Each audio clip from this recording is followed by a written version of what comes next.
The static still crackles in my nightmares, a sound like tearing silk, promising an audience I never asked for. A congregation of the sleepless and the long since silent. 99.6 FM wasn't just a radio station I'd washed up at aft. Our big market career imploded spectacularly alongside my marriage.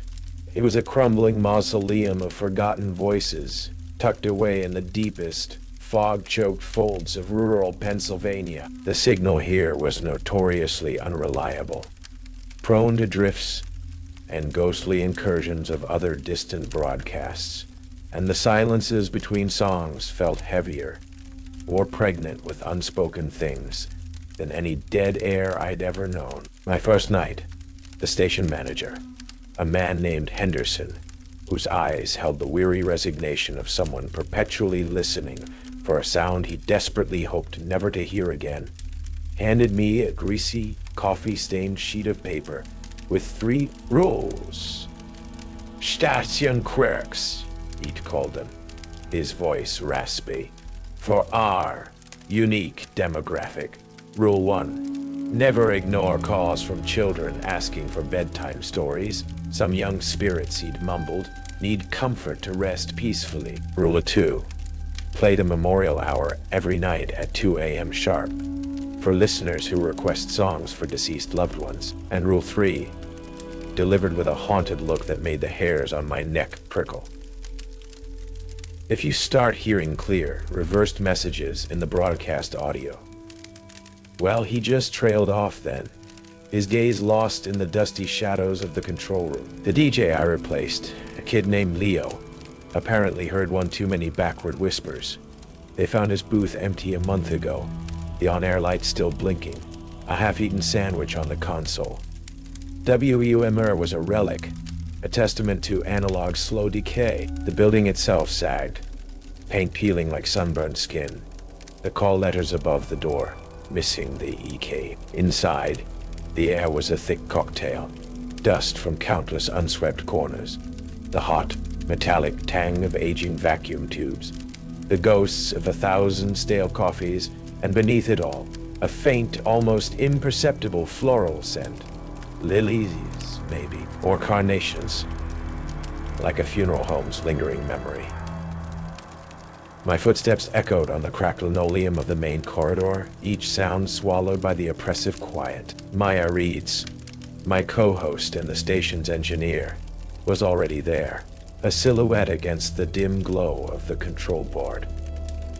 She was young, maybe late 20s, with dark, intense eyes that seemed to absorb more light than they reflected. She moved with a quiet, precise economy, her fingers dancing over the ancient mixing console, as if it were an extension of her own nervous system. "Danny Marks, right?" she said, her voice soft, almost a whisper without turning. "Mic check in 5. Don't touch the EQ on channel 3. It's sensitive." There was no welcome, just a focused, almost obsessive intensity. Anderson, after his brief, unnerving orientation, had practically fled, leaving me with Maya and the ghosts of broadcasts past. The studio was a cave of shadows and blinking lights. The silence before my first track spun was profound. "All right, night owls and insomniacs," I said, my voice once at home booming across Chicago's airwaves, now feeling small and tinny in this forgotten place. "This is Danny Marks, and you're listening to WMR 99.6 FM, your companion through the witching hours." Barely an hour into my shift, the coal light blinked. I picked up. "WQMR, you're on the air." A pause. Then a small, hesitant voice, like wind through dry reeds. "Hello? Is this the story man?" It was a child, a girl, her voice strangely formal. "Old-fashioned. Could you play the Land of Nod? Mama used to sing it." The line crackled with a sudden violent burst of static.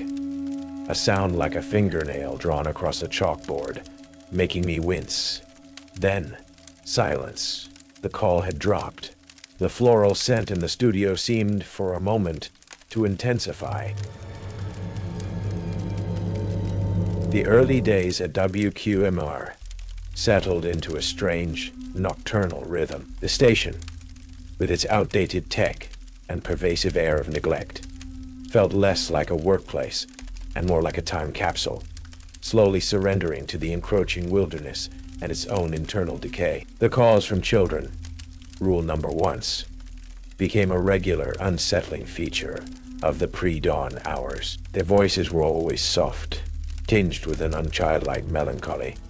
Their requests for obscure lullabies or half-forgotten bedtime stories eerily specific. One little boy, who called himself Tommy, asked for a story about a lost puppy finding its way home through a dark woods, his voice glitching in and out, layered with a faint, whispering echo that wasn't on his end of the line. I found myself treating these calls with a strange, almost tender care, my professional cynicism eroded by their palpable, inexplicable sorrow. Maya would watch me during these interactions, her dark eyes unreadable, her usual intense focus on the control board softening into something else, something I couldn't quite name. Carl Gentry, the station's veteran maintenance man, would often be there when I arrived, nursing a thermos of coffee that smelled like tar, his face a roadmap of late nights and untold stories. "This old place hums with more than just electricity, son," he grunted one evening,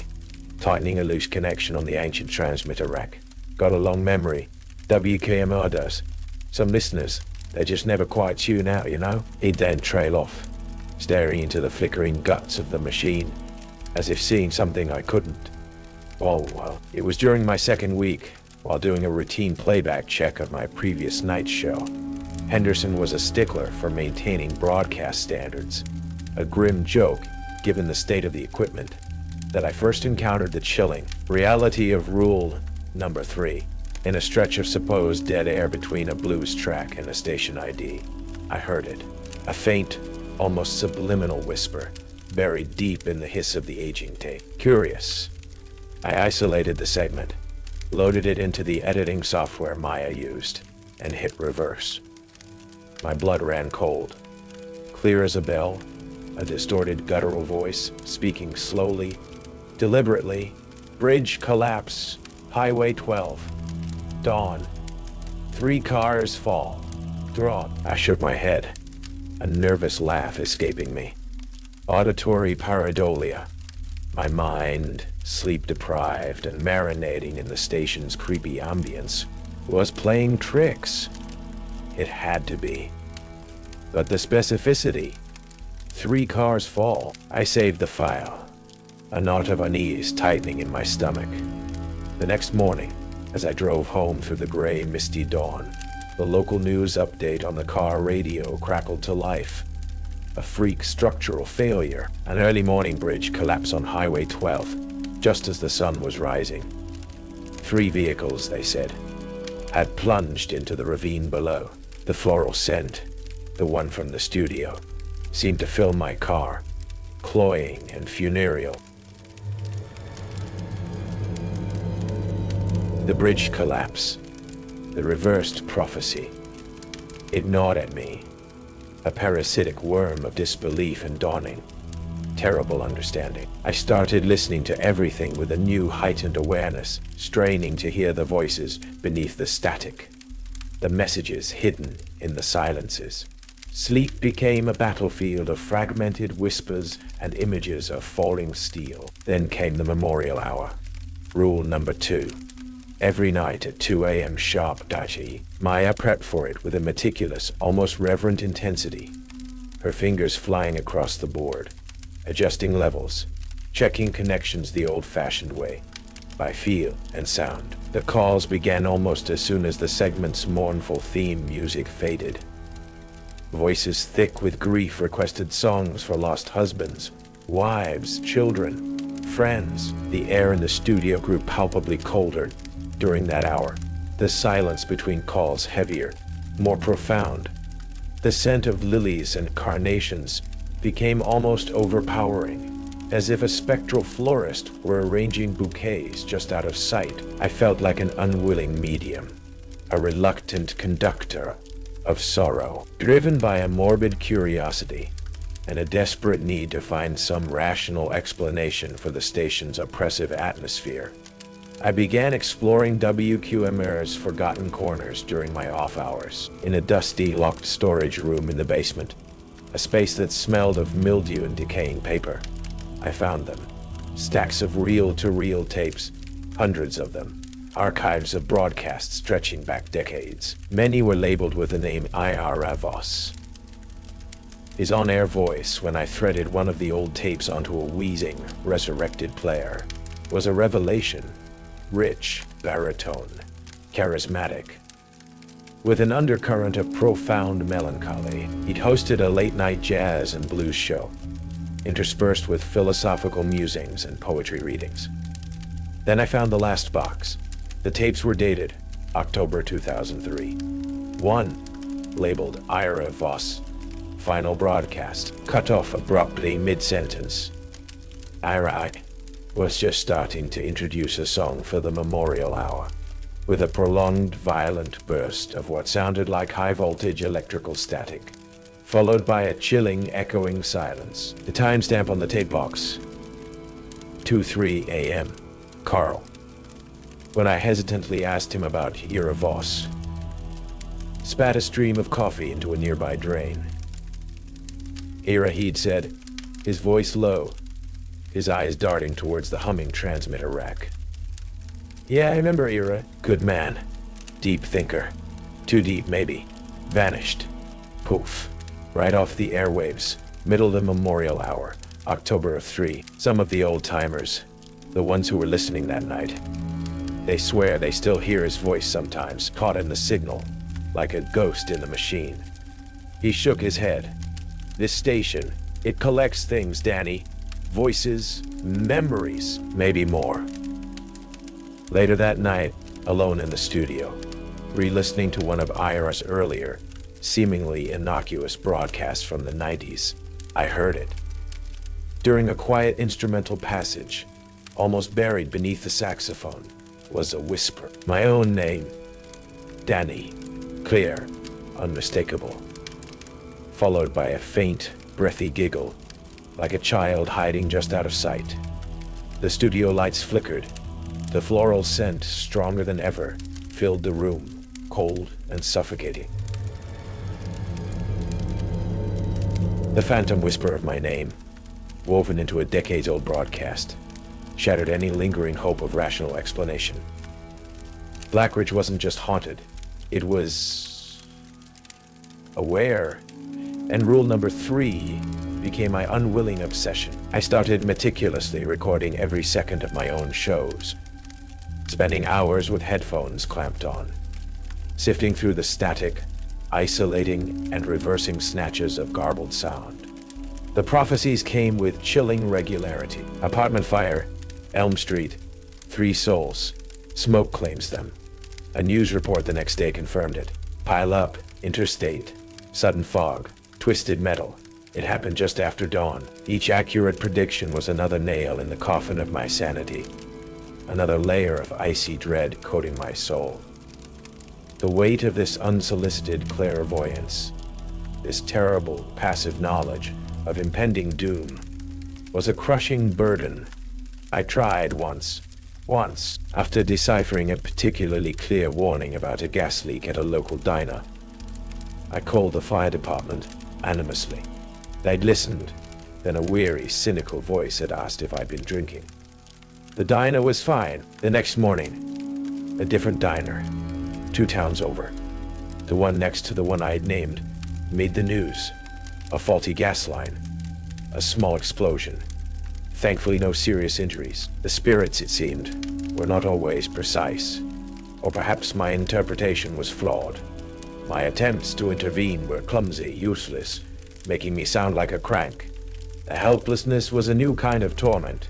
Maya's behavior grew more focused. Her dedication to the memorial hour bordered on fanatical. I'd often find her in the small, cramped engineering room off the main studio, surrounded by schematics of the station's ancient transmitter array, scribbling complex equations into a dog-eared notebook. Once, I caught a glimpse of a page before she quickly covered it. It was filled with notes on electromagnetic wave propagation, resonance frequencies, and, scrawled repeatedly in the margins, the name Michael, circled and underlined, sometimes with a tiny, heartbreaking question mark beside it. The name meant nothing to me then, but the intensity of her focus was unnerving.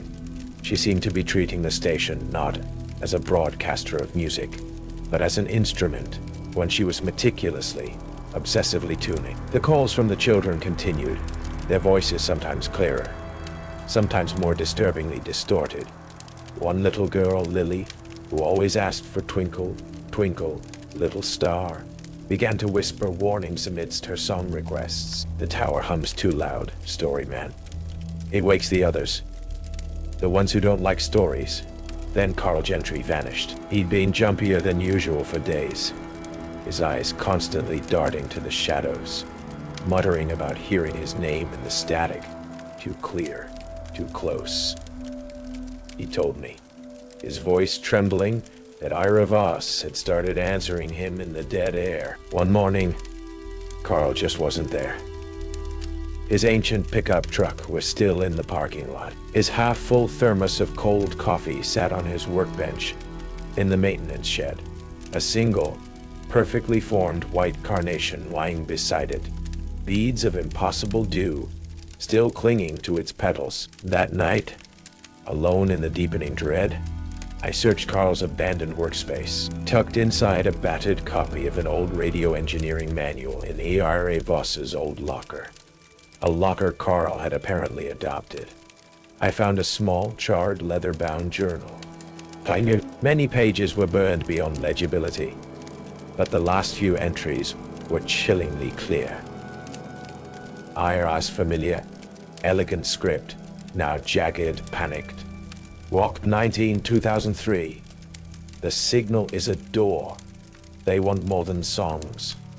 They want voices. My voice. Oct 20. The children try to warn, but their whispers are drowned out. The frequency. She's changing it. She doesn't understand what she's inviting. Oct 21. Maya. Her grief is a beacon. Michael isn't the only one listening. The tower. Oh God. The tower. It's not just an antenna anymore. It's a... The rest of the page was a smear of soot and ash. Maya. Her brother, Michael.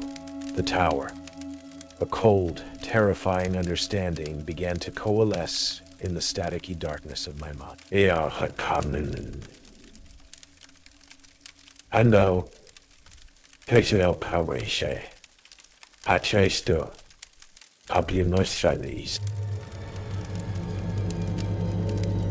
Irafos's chart journal burned in my hand, a relic from a battle lost, a warning unheeded.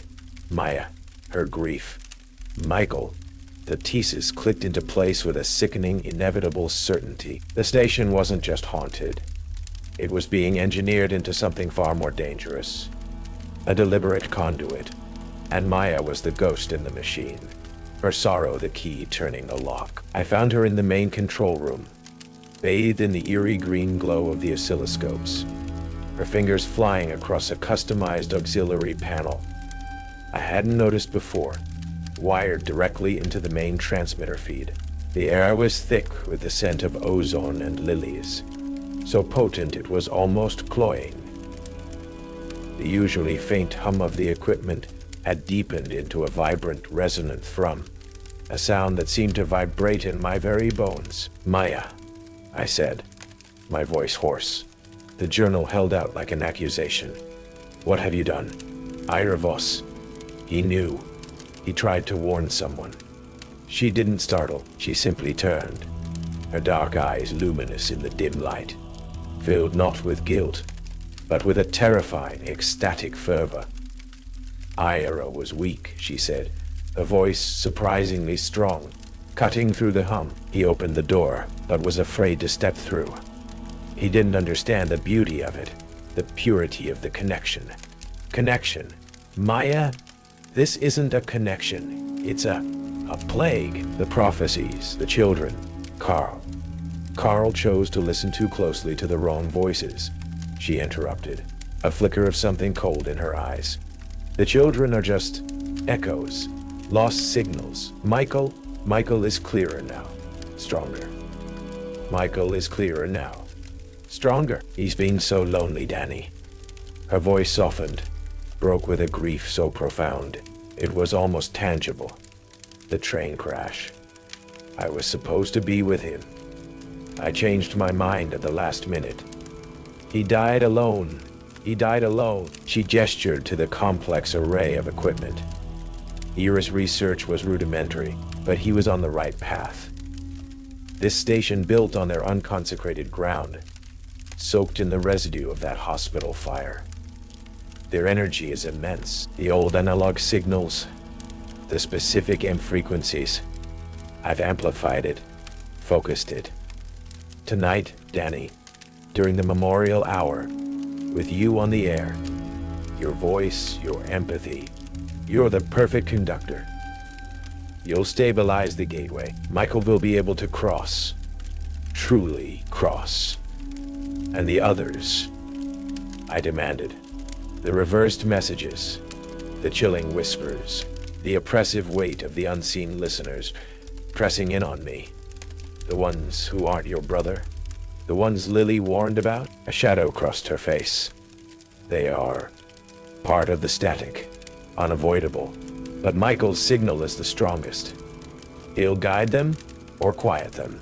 She sounded like she was trying to convince herself as much as me, as if on cue. The main studio speakers crackled violently. Ira Voss' voice, no longer a faint whisper, but a booming, distorted roar, filled the room, speaking in overlapping, reversed loops. My art time, my listeners. She cannot control the spectrum. The lights flickered wildly. Equipment began to smoke. Objects on the shelves rattled, some falling and smashing on the floor. The ghost children's voices joined the cacophony, a chorus of high-pitched, terrified wails, flooding the phone lines, the emergency broadcast system kicking in with their desperate, overlapping cries. The tower bleeds. The great silence comes. Storyman. Stop the song. The floral scent intensified, gaggingly sweet, and with it came an arctic chill that raised goosebumps on my arms. The station was a vortex of screaming, warring spiritual energies. Maya, you have to stop this, I yelled, lunging for the auxiliary panel. She moved with surprising speed, blocking me, her eyes blazing.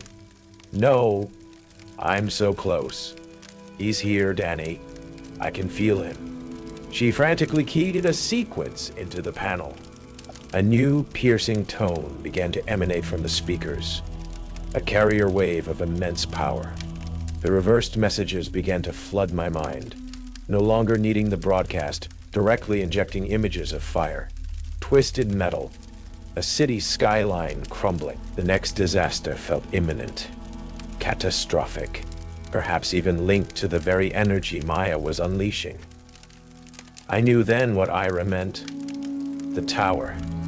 It wasn't just an antenna. It was a beacon, a siphon. Maya, in her grief-stricken obsession, was about to unleash hell. I had to fight her.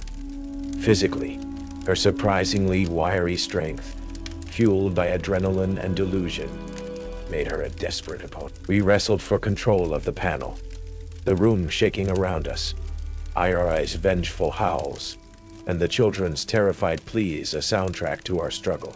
During the brawl, a heavy monitor crashed from its mounting, striking Maya a glancing blow. She stumbled back, dazed, a thin trickle of blood running from her temple. The choice was stark, immediate. The main transmission tower, its red warning light blinking like a malevolent eye through the grimy studio window, was the source, the amplifier. I could try to overload it, cause a catastrophic feedback loop, silence the signal, perhaps forever. It might save the living, but what of the children? What of the countless lost souls trapped in the static? for whom WQMR was their only tenuous link, their only comfort, or I could try to seize the microphone, to somehow wrest control from ERA, from Maya's chaotic opening, and become what the station, what the spirit seemed to demand. The new conductor, the next voice that walked the razor's edge between worlds. The tower pulsed with an unholy light. The floor beneath me vibrated with a power that felt like it could tear the world apart. My decision was made in the heart of the storm. A desperate gamble fueled by a horrifying clarity. Silencing the tower felt like condemning those lost children, those sorrowful voices, to an eternity of unheard cries. But letting Maya's chaotic gateway remain open, or allowing Aya's vengeful spirit to fully manifest, was unthinkable. The song, Maya, I yelled over the cacophony, grabbing the main broadcast microphone, its cold metal a shocking reality against my palm.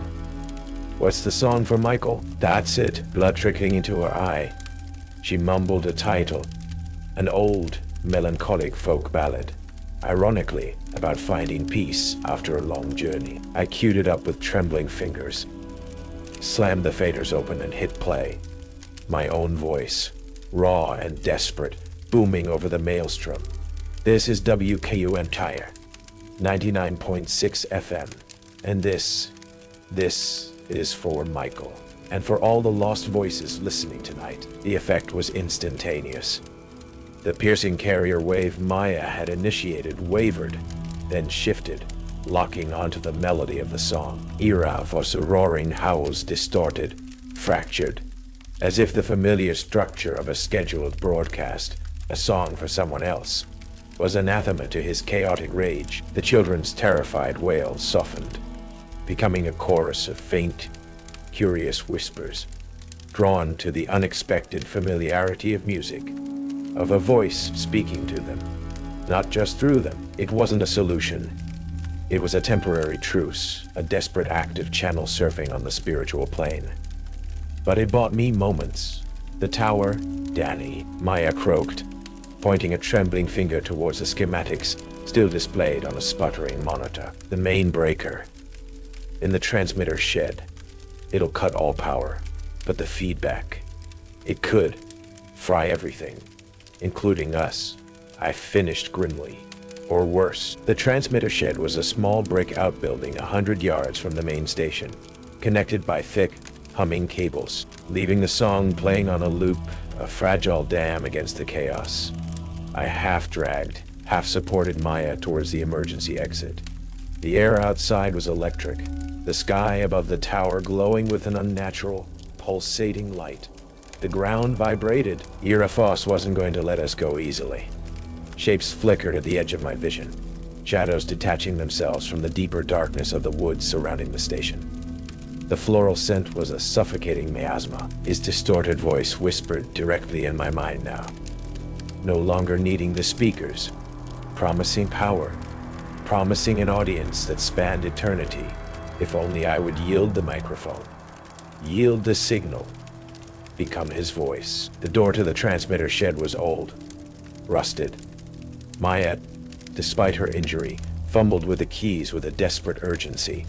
Inside, the hum was deafening, the air thick with the smell of hot metal and ozone. The main breaker panel was a wall of heavy levers and archaic gauges.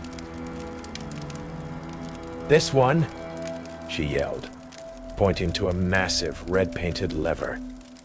"It'll cause a cascade overload, but you have to hold it down until the capacitors fully discharge. It'll fight you." As I reached for the lever, a guttural roar erupted from outside. The shed door buckled inwards, then burst from its hinges. Framed in the doorway, wreathed in an aura of crackling static and swirling dust, was a figure. Tall, gaunt, its features indistinct but unmistakably Ira Voss.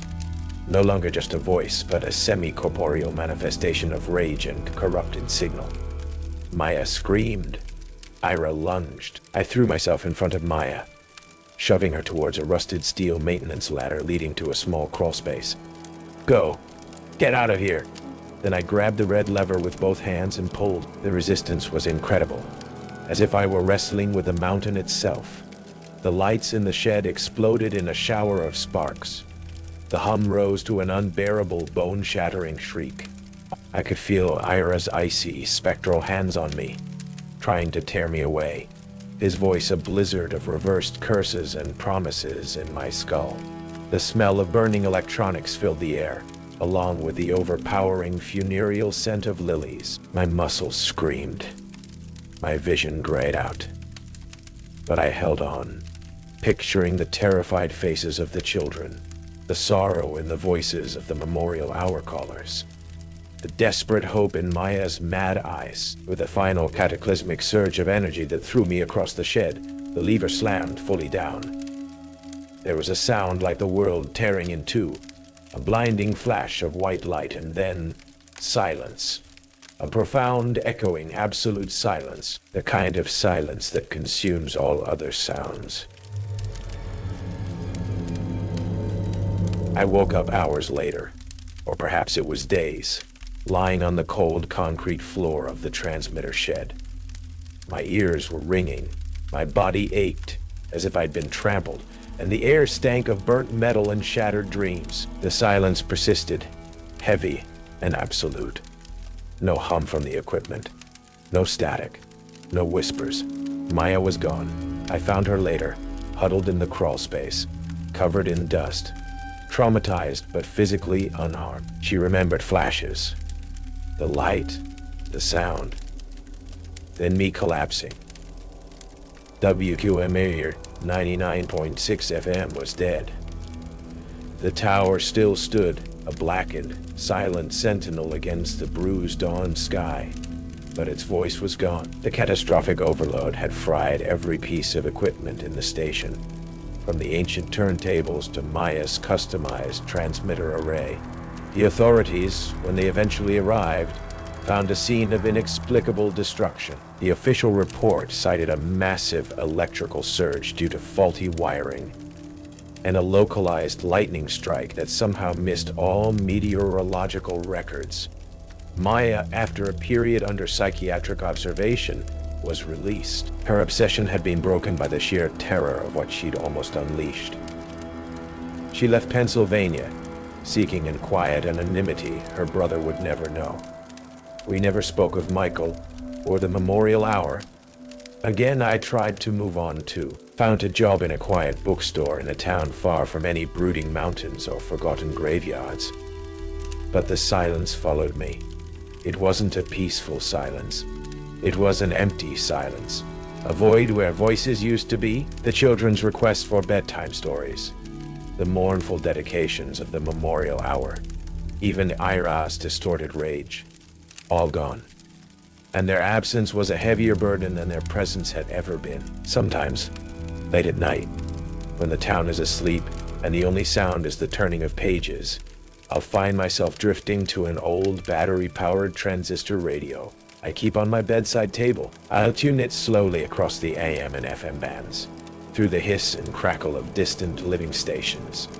And once in a while, very rarely, if the atmospheric conditions are just right, I'll catch it. A faint, almost imperceptible whisper, buried deep in the static, on a frequency that shouldn't exist.